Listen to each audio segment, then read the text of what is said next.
begin.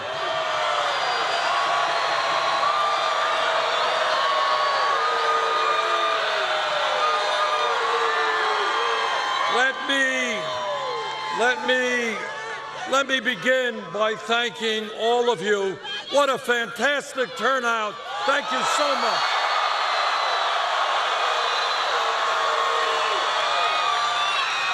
And let me thank Jim Sobel and Nick Zano and Francis Fisher and Hollis Longwear and Adriana Aravallo and Gil Cedillo, Kendrick Sampson, and let me give a special thanks to a very good friend of mine and one of the great actors in our country, Danny Glover.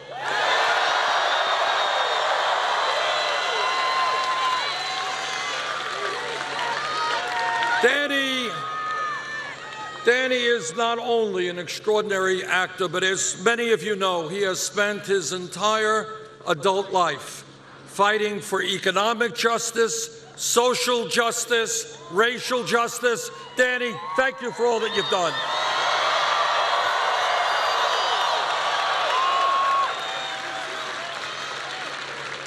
Let me also take this opportunity to say a word of thanks to the people of Kentucky.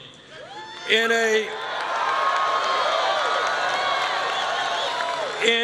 closed primary, something I am not all that enthusiastic about, where independents are not allowed to vote,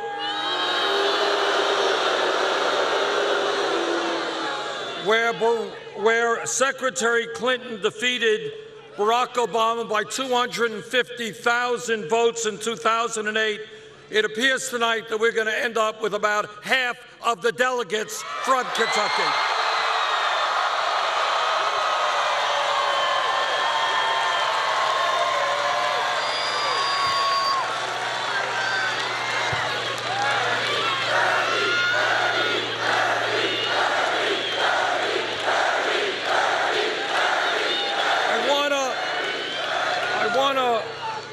Thank you all for coming out, because this is, in a sense, the beginning of the final push to win California.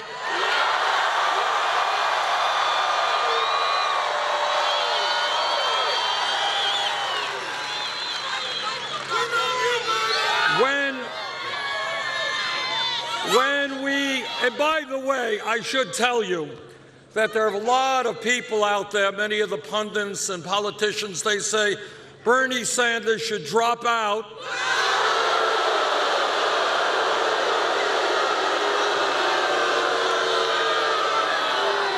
The people of California should not have the right to determine who the next president will be. Well, let me be as clear as I can be. I agree with you. We are in to the last ballot is cast.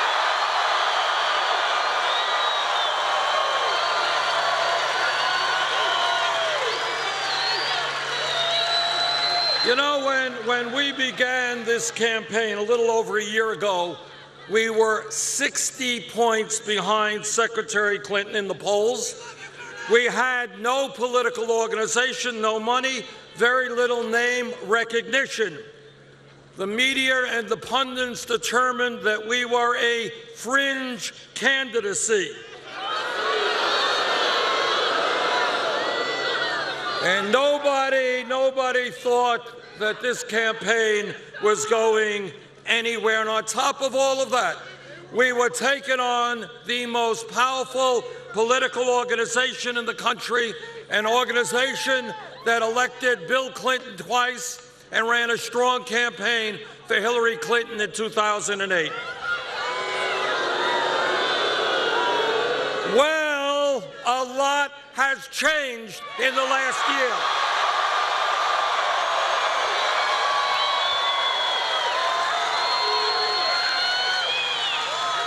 As of today, we have won 19 state primaries and caucuses and over 9 million votes. No one can predict the future, but I think we have a real shot to win primaries in a number of the states that will be coming up.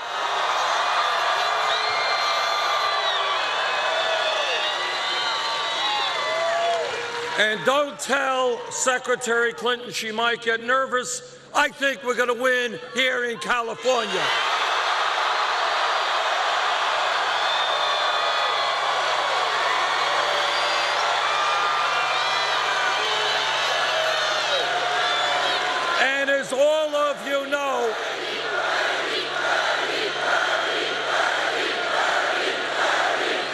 And as all of you know, California has 475 pledged delegates. And let me mention something else. I am especially proud that in, I believe, every primary and caucus, those we won and those we lost, we have received a significant majority of the votes of young people.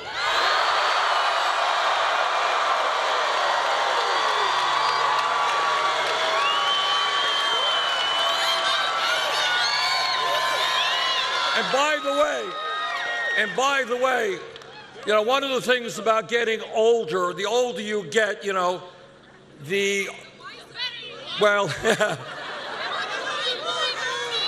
people who are older appear to be younger. That's what it is. So we are winning people 45 years of age or younger. And what that tells me is that our vision, a vision of social justice, economic justice, racial justice, and environmental justice, that is the future of this country.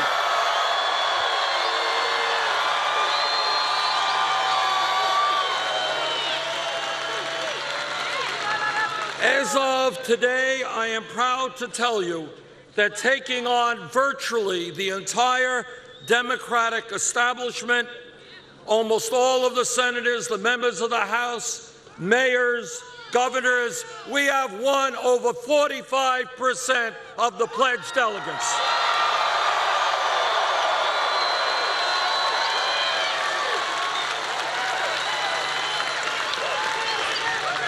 And in a couple of weeks, if we can win big in New Jersey, New Mexico, North and South Dakota, Montana, and California, we have the possibility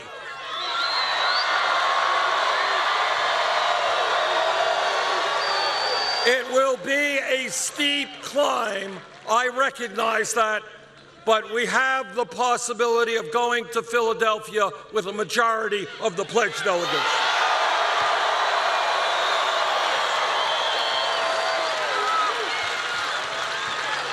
Now, some people say that we've got a steep hill to climb to do that, and that is absolutely true. But you know what?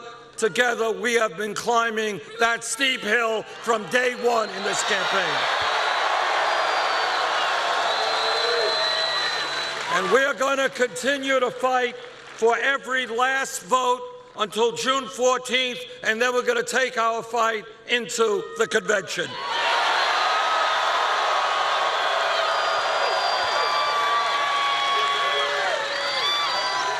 You know, there is a lot of discussion about the role of super PACs. And I am very proud to tell you that I am the only candidate running for president who does not have a super PAC.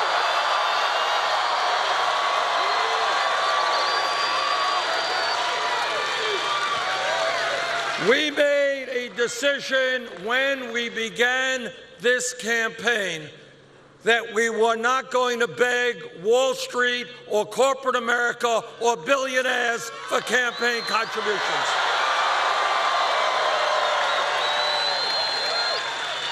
And as of today, without a super PAC, we have received almost 8 million individual campaign contributions.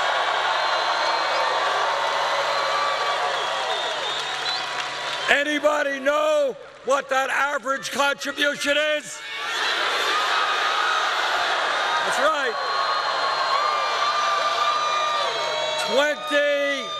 $27.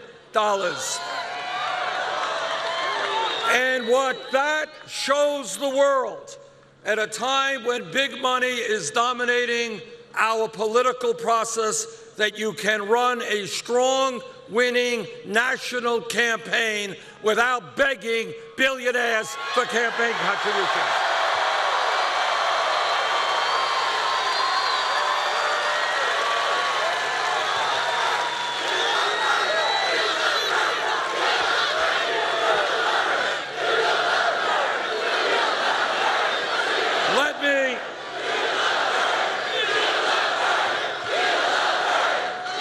Let me also mention something that a lot of people may not be aware of, and that is that virtually every national and state poll taken in the last 6 weeks, in all of those polls, we are defeating Donald Trump.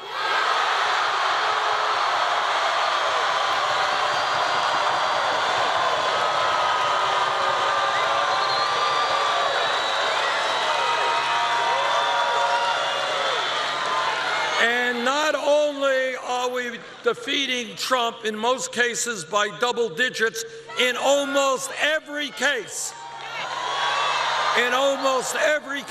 whether it is a national poll or a state poll, we do much better against Trump than does Secretary Clinton.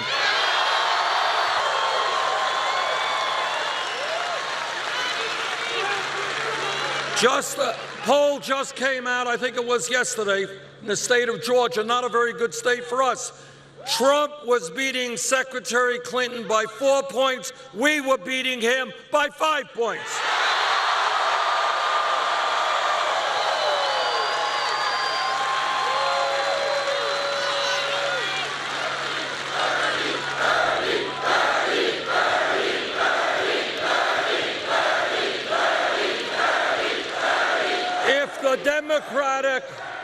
If the Democratic Party wants to be certain that Donald Trump is defeated, and that we must do,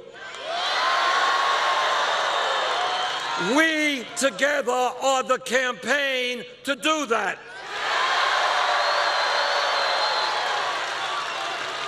And it is not just the polls. Polls go up, polls go down. What it is that our campaign has the energy and the enthusiasm and the grassroots capability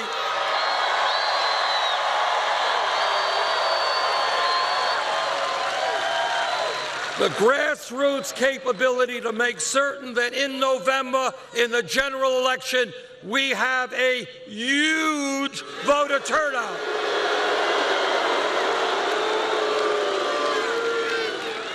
Here is a political truism.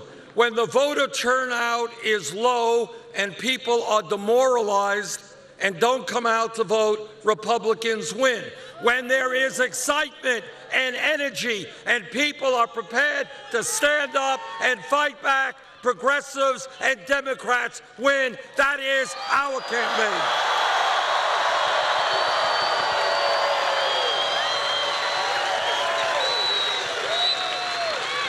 I don't have to explain to anybody here that the American people will not elect a candidate like Donald Trump, who insults Mexicans and Latinos,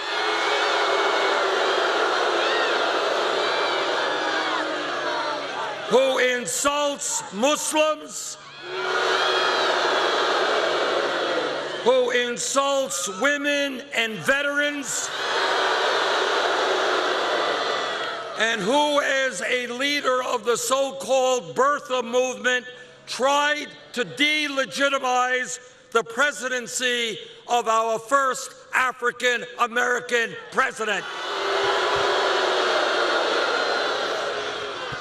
We will not accept as president a man who wants to give hundreds of billions of dollars in tax breaks to billionaire families like his. but who has told us that we don't have to worry about raising the starvation minimum wage of $7.25 an hour. We will not accept a president who recklessly talks about using nuclear weapons and who changes his mind every day on every issue.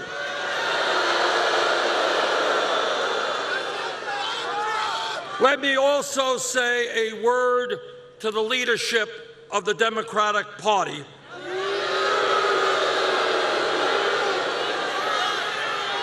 And that is that the Democratic Party is going to have to make a very, very profound and important decision. It can do the right thing and open its doors and welcome into the party people who are prepared to fight for real economic and social change.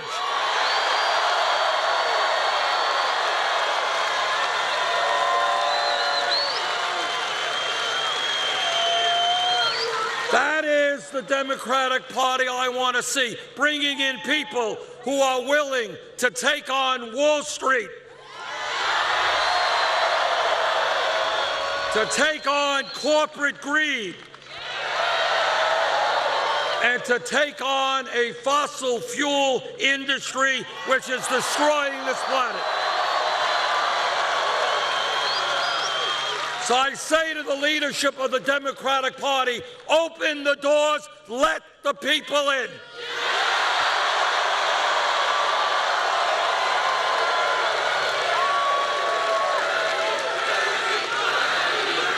Or the other option for the Democratic Party, which I see as a very sad and tragic option, is to choose to maintain its status quo structure, remain dependent on big money campaign contributions, and be a party with limited participation and limited energy. And a party which, incredibly, is allowing a right-wing extremist Republican Party to capture the votes of a majority of working people in this country. Now, I come from the working class of this country, and I will be damned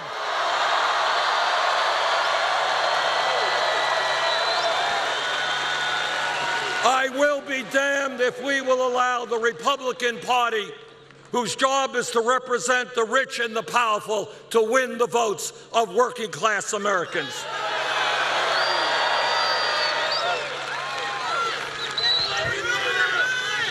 Now,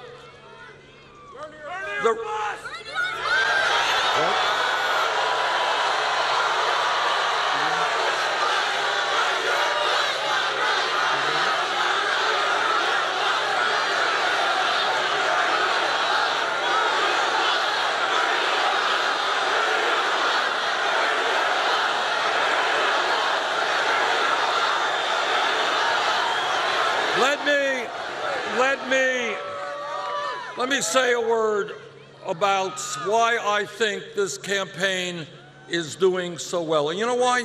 Because we are doing something very unusual. We are telling the American people the truth.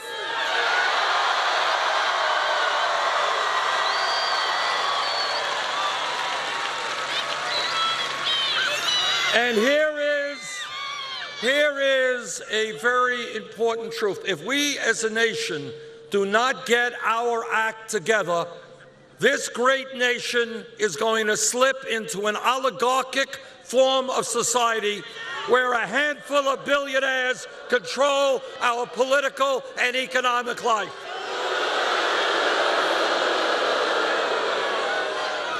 Let me tell you how absurd it is. Just announced the other day, the Koch brothers, second wealthiest family in America, a family worth tens of billions of dollars, extremely right-wing, are contributing over $40 million to try to make the United States Senate stay Republican. $40 million.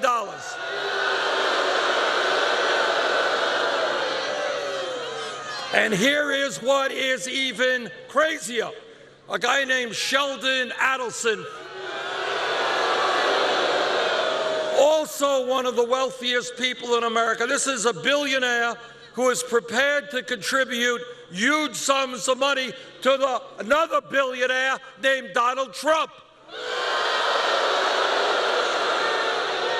The American people are sick and tired of billionaires running our economy and our political life.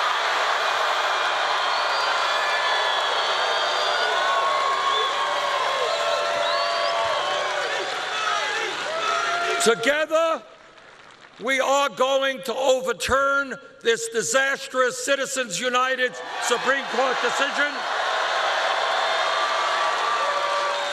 and we're going to move toward public funding of elections. I want this country to be a vibrant democracy.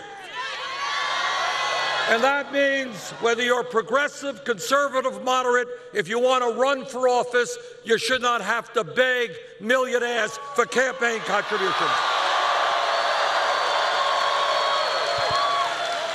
I want this country to have one of the highest voting turnout rates in the world, not one of the lowest.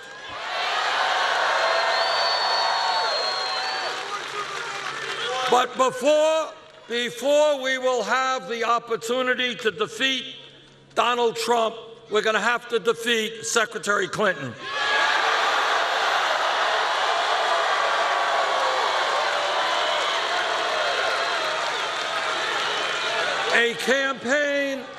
A campaign is about issues and ideas, and let me very briefly and straightforwardly tell you some of the differences between Secretary Clinton and myself. Number one, I am proud to tell you I don't have a super PAC and I don't get money from Wall Street and other special interests.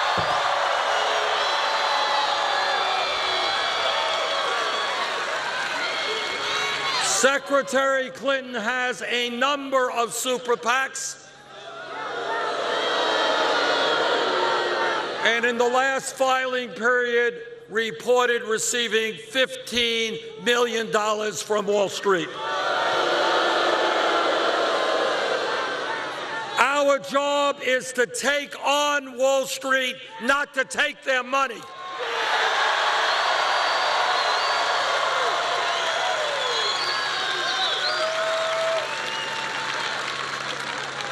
Federal minimum wage of $7.25 is a starvation wage.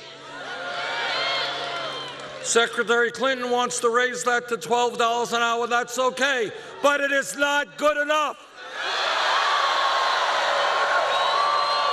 Hold that sign up. Let everybody see it. We're talking about a fight for $15 an hour.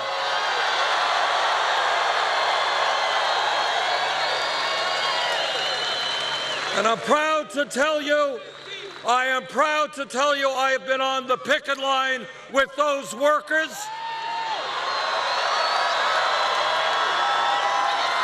They are standing up and fighting for a living wage, and all of us will stand with them.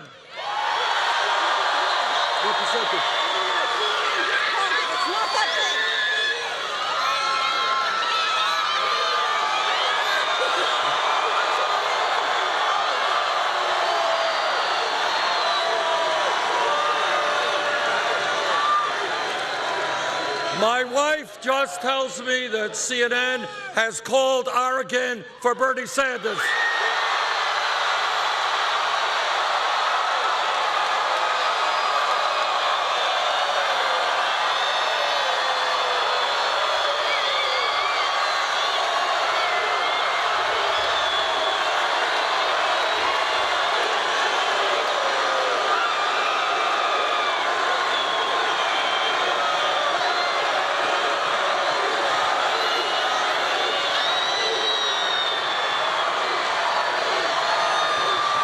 We won. You know, we won a great victory in the state of Washington a few months ago. We just won Oregon.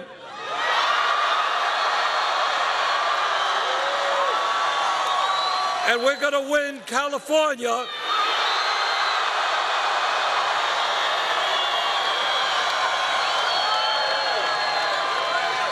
I am getting to like the West Coast.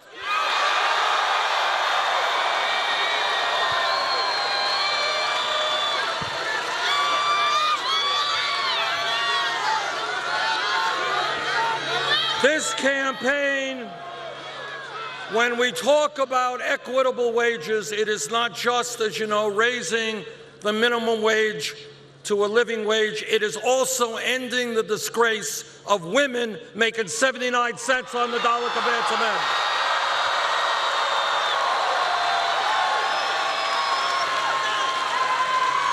And together, I know that every man here will stand with the women in the fight for pay equity.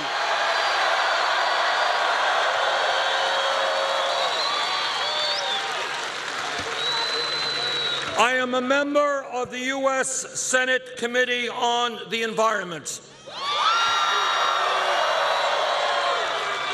And I will tell you what all of you know, and that is that climate change is real. It is caused by human activity. And as everybody in California knows, it is already causing devastating problems.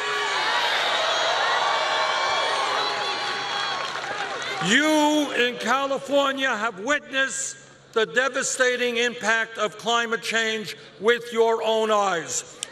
You have seen historic wildfires which scorched 118,000 acres of land here in California in 2014. You have seen massive mudslides. You have seen rising sea levels. You experienced a massive heat wave in 2006. We have a moral obligation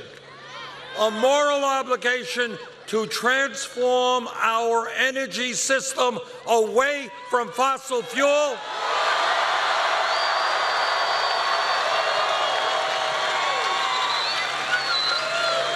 to energy efficiency and sustainable energy.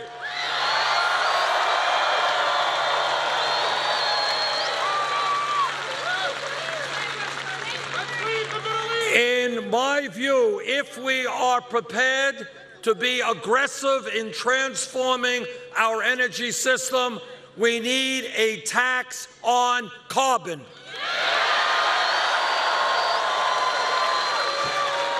We cannot allow with impunity the fossil fuel industry to destroy our planet. I believe in a tax on carbon because I see climate change as one of the great global crises that we face. Secretary Clinton does not support a tax on carbon. One of the great crises that we are beginning to see unfold is whether or not in our country and around the world we will have the clean drinking water that our people need. And that is why I believe we should move to a ban on fracking.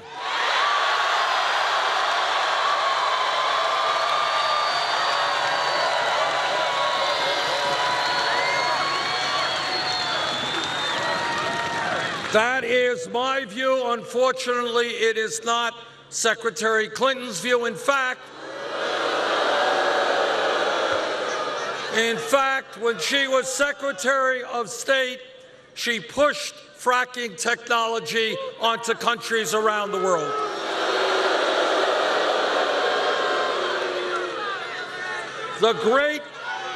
The great foreign policy debate, the most important debate that we have had in the modern history of our country, centered around Iraq and whether to go into Iraq.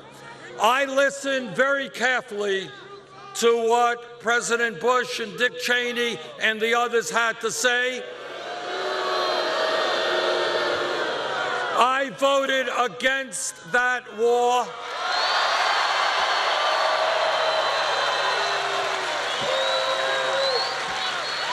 Secretary Clinton voted for that war.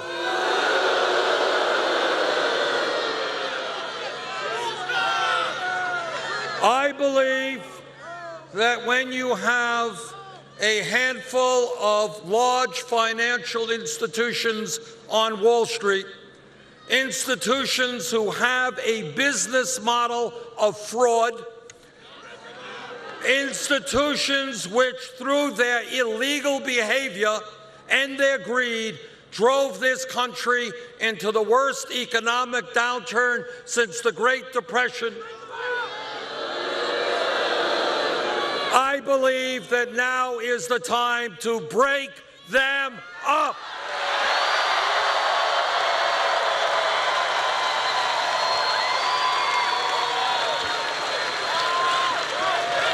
That is my view. That is not Secretary Clinton's view. One of the reasons that the middle class of this country has been in decline for the last 35 years has to do with a disastrous trade policy which has ended up shutting down thousands of factories in America as companies shut down here, threw workers out on the street, and moved to China and other low-wage countries. I voted against every one of those disastrous trade agreements.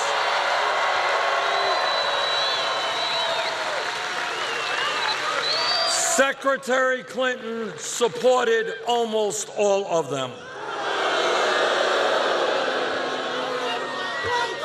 What this campaign is about is whether or not we are going to create an economy that works for all of us or an economy that continues to work for the 1%.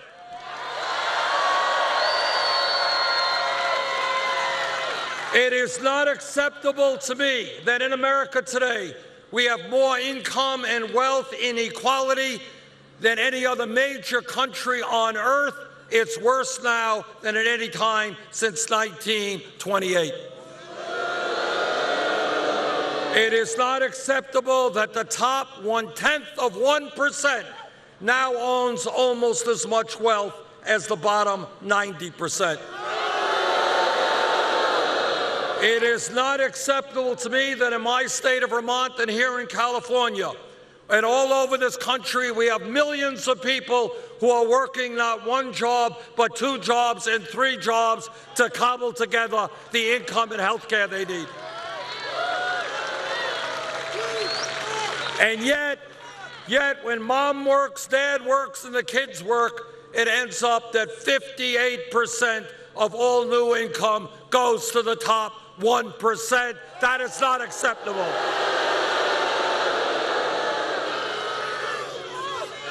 This campaign is listening to the American people and not just to wealthy campaign contributors. This campaign is listening to young people.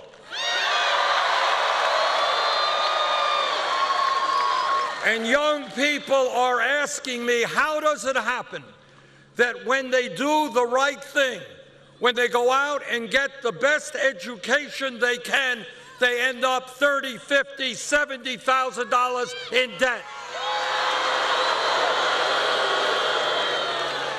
We should not be punishing people for getting an education. We should reward them.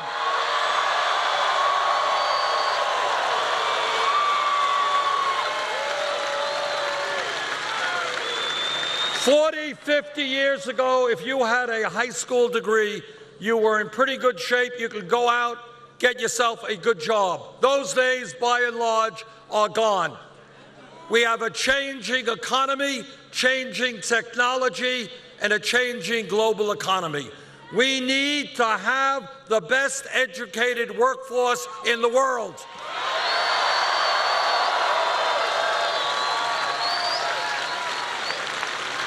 And that means that when we think about public education, it's not good enough now just to think about first grade through 12th grade.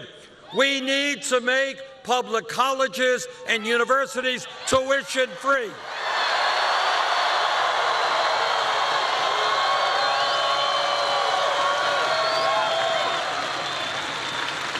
I want every kid in California in the 4th grade and the 6th grade, kids in Vermont, to understand that if they study hard and take school seriously, no matter what the income of their family is, they will be able to get a college education.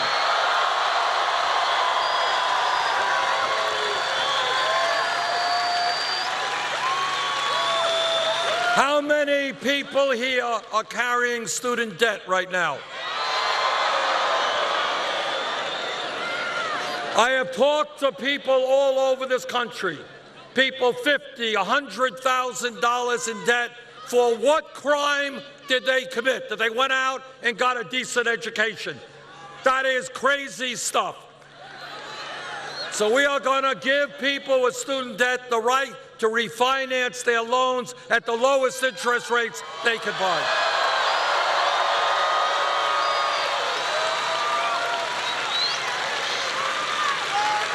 And people say, you know, my critics say, well, Bernie, you know, you're Santa Claus, you're giving away free tuition, you're going to lower student debt, how are you going to pay for it? I will tell you exactly how we're going to pay for it. 2009, Congress, against my vote, bailed out the crooks on Wall Street. Today, Wall Street is doing just fine, and I think it is appropriate to impose a tax on Wall Street speculation.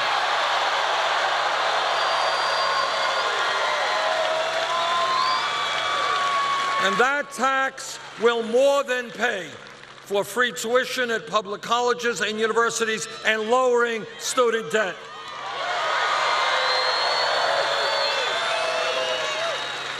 Now, Wall Street doesn't like that idea, and I say, so what?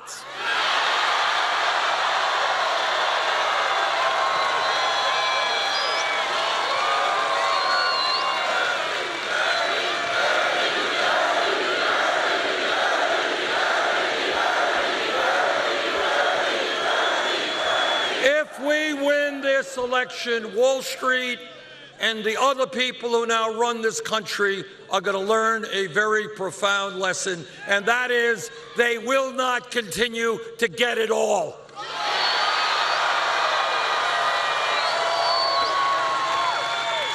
I am sick and tired of the greed of corporate America and the greed of Wall Street.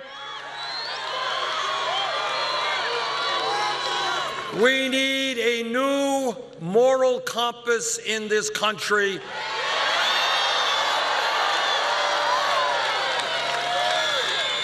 You know, Pope Francis talks about a moral economy, and I agree with him. That is what we need.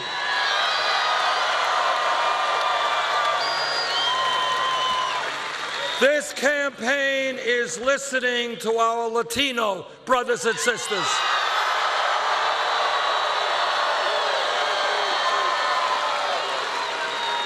My father came to this country at the age of 17 without a nickel in his pocket, so I know a little bit about the immigrant experience.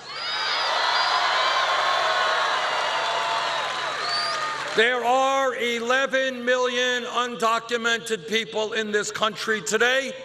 Many of them are being exploited on the job because when you don't have legal rights, When you don't have legal rights, you can't stand up and protect yourself.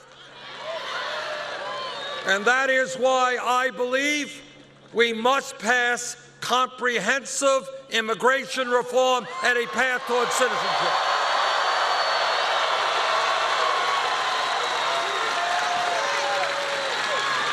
And that is why I believe we must stop immediately the current deportation policies.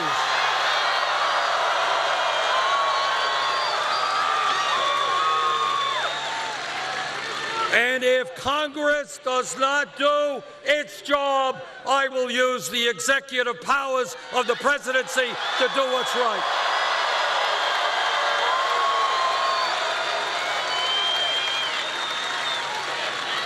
This campaign is listening to our brothers and sisters in the African American community.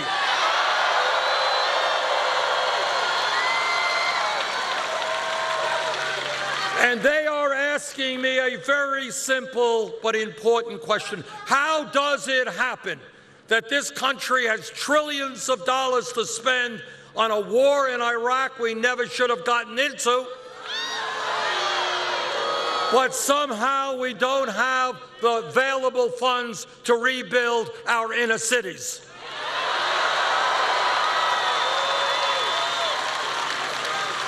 I have been to Flint, Michigan, and visited with parents whose children have been poisoned by lead in the water. I have been to Detroit, Michigan, where their public school system is on the verge of fiscal collapse. I have been to Baltimore, Maryland, where tens of thousands of people are addicted to drugs and don't have the treatment available to get them off that heroin. We, as a nation, together, are going to change our national priorities.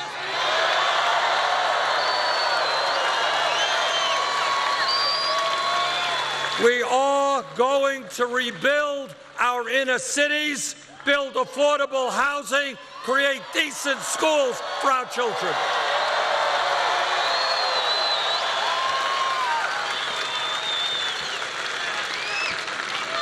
And this campaign is listening to a people whose pain is almost never heard, and that is our Native American brothers and sisters.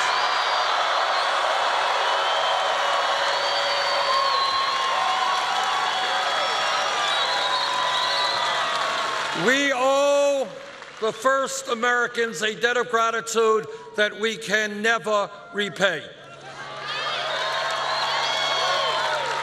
They have taught us so much, including the very important lesson that as human beings, all of us are part of nature.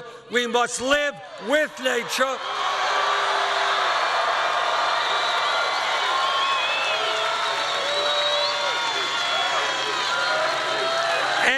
We cannot continue to destroy nature, because if we destroy nature, we are destroying ourselves.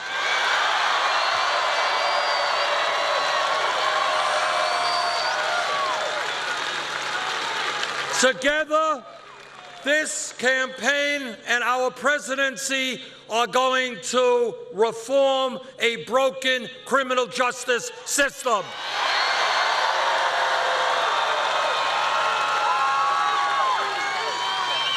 It is not acceptable, I believe, to any of us that we have 2.2 million people in jail today, more than any other country on earth. Instead of seeing kids around this country in inner cities or in rural America experience 40–50% unemployment rates, we are going to put those kids to work at good jobs, and we're going to invest in education for them, not jails or incarceration.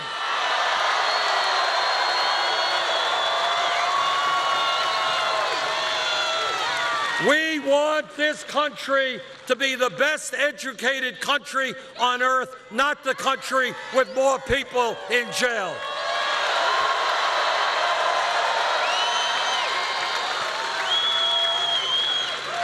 What this campaign is about is thinking outside of the box, outside of the status quo.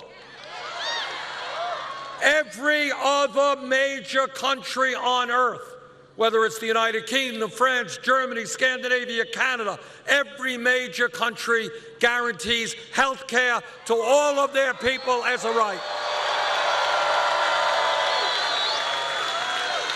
The Affordable Care Act has done some very good things, but we have a lot more to do. I believe from the deepest part of my soul that health care is a right, not a privilege.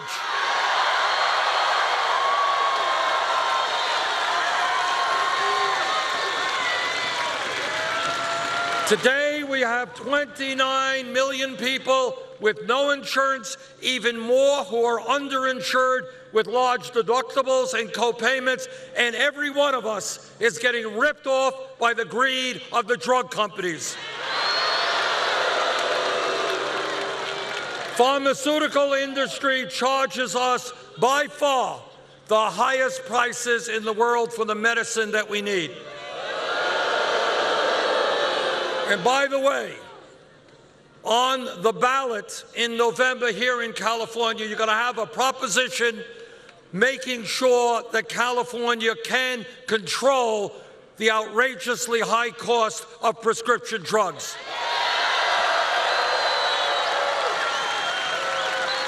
I congratulate those people who put that item on the ballot. Let's pass it.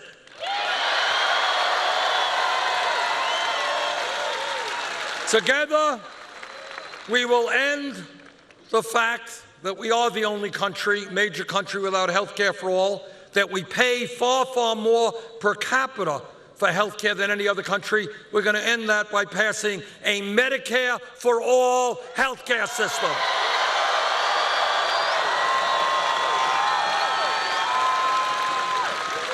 Now, the insurance companies may not like it. The drug companies may not like it, but the American people do like it, and that's what we got to do.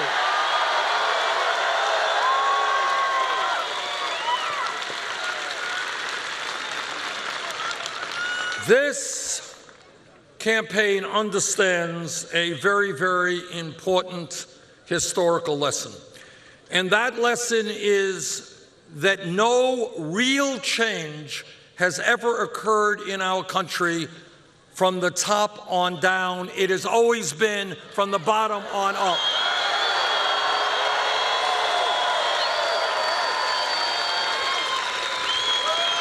Think back 120 years ago when workers in this country were forced to work 7 days a week, 14 hours a day. They had no rights on the job. Think about the children, 10, 11 years of age, losing their fingers in factories. And what the working people of this country said: sorry, we are human beings. We're not beasts of burden. We're going to form trade unions and negotiate contracts. And I thank the trade union movement for creating the American middle class.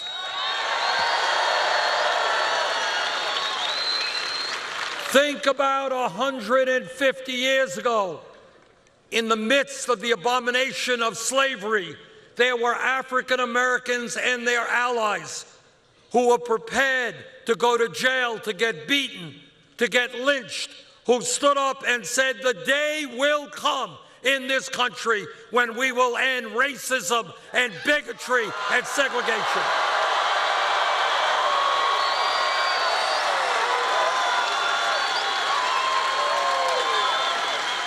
And over the years, millions of people were engaged in that struggle. Think about where we were as a country 100 years ago, not such a long time ago, 100 years ago, women in America did not have the right to vote, could not get the education or the jobs they wanted.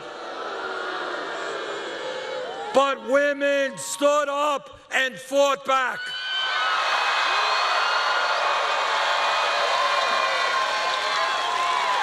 Women stood up to the establishment, which said to them, your job is to stay home and have babies. But women said, you will not define us. We will define ourselves.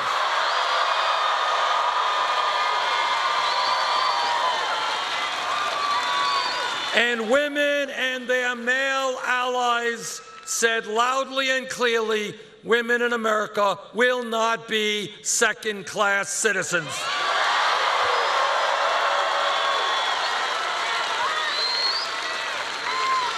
If we were here 10 years ago, no time at all, somebody jumps up and says, you know, Bernie, I think that, say, by the year 2015, gay marriage will be legal in every state in this country.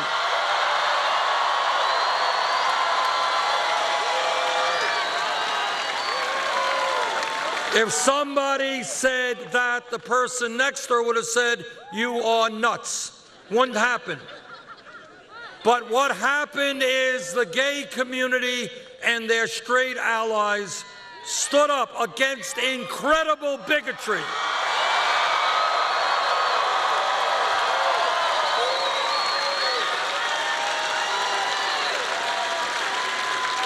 Against all kinds of abuse, and they said together that in this country people should have the right to love whoever they want, regardless of their gender.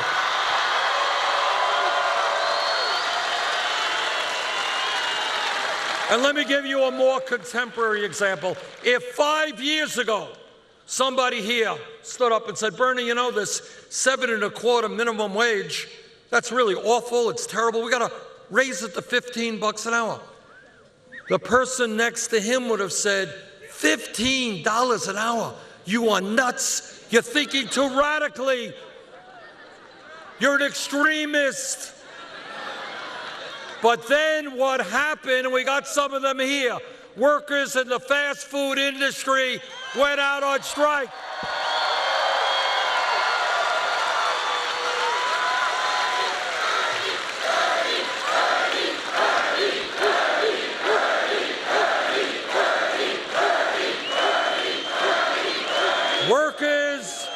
Workers in McDonald's and in Burger King and in Wendy's and in Subway and all these places, they told their community and they told the world they cannot live on $7.25 an hour. And then you know what happened after the strikes and the demonstrations? In Seattle, here in Los Angeles, in San Francisco, $15 an hour.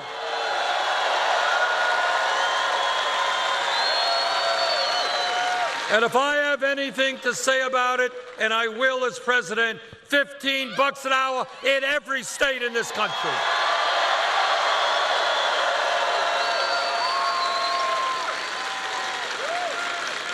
What is my point? Here is my point, that throughout, I think you got my point, but I want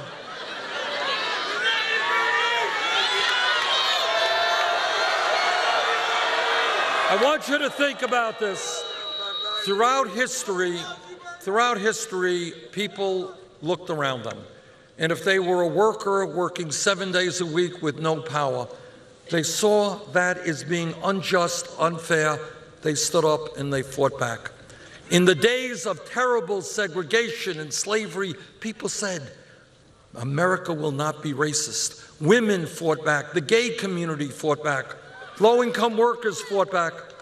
That's what change is about. And right now, from coast to coast, and I've been from Maine to California, I am seeing millions of people looking around them, and they're saying, wait a second, what is going on in our country when we have such a grotesque level of income and wealth inequality, and almost all new income and wealth is going to the top 1%? What is going on when the middle class continues to disappear? And we have more children, we have a higher rate of childhood poverty than almost any country on earth. What is going on when we are the only major country on earth not to guarantee paid family and medical leave? Not to guarantee health care to all people? What is going on when women are making 79 cents on the dollar? And when young people are leaving school $50,000 in debt? Now, what the establishment wants you to believe is that real change, effectively dealing with these issues, is impossible. It's too big, it's too radical. The options they want to give you, the media wants to give you, Congress wants to give you, should we cut food stamps or should we cut education? We do not accept those choices. We're going to ask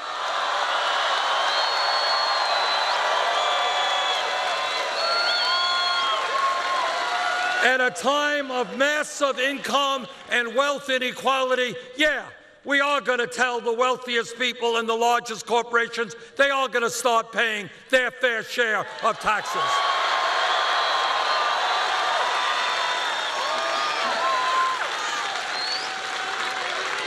If the American people are prepared to reject the Donald Trumps of the world who want to divide us up, they want to divide us up. But if we stand together as black and white and Latino and Asian American, as Native American, if we stand together as gay and straight, male and female, if we stand together as people born in this country and people who have come into this country, if we stand together and have the courage to take on the billionaire class, to demand a government which represents all of us and not just the 1%, together there is nothing we cannot accomplish.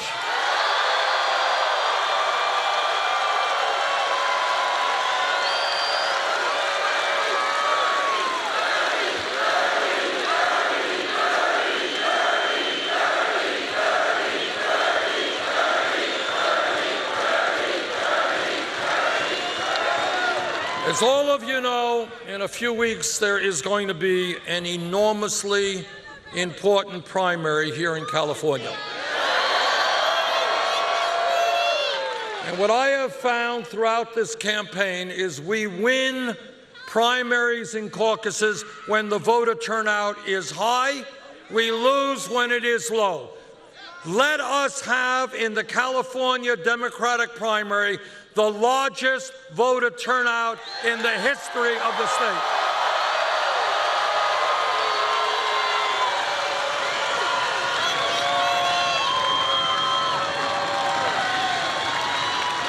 And let this great state show the world that you are prepared to help lead our nation into the political revolution. Thank you very much.